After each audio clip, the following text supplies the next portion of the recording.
I think one of the best arguments against decriminalization is what happened with Portland.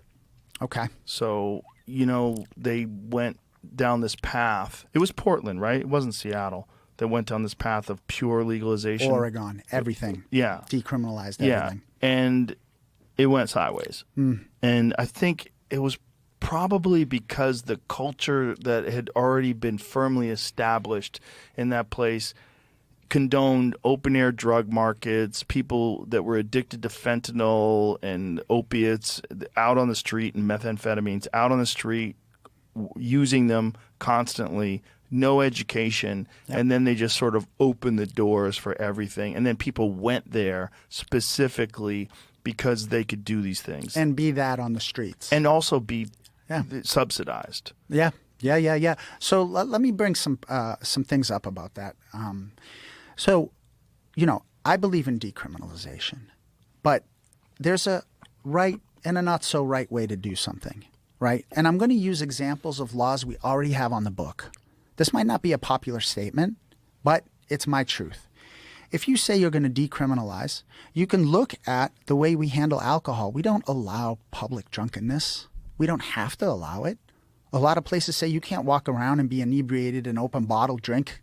Even the most liberal places, right? A cop can come up, they can protective custody you into a cage, or they can help you get home, right? Why don't those rules apply?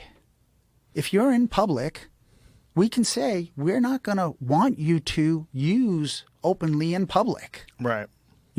But when you've already got people openly camping out on the streets and littering everywhere, and like what they've already allowed, unfortunately, they need to clean that up first before they can say we're going to decriminalize everything. Because you've already allowed people to do something that, publicly is frowned upon, to just like be shitting on the street.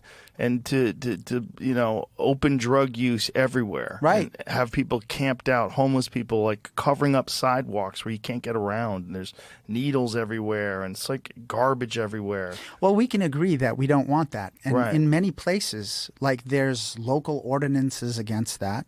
There's state level laws against that.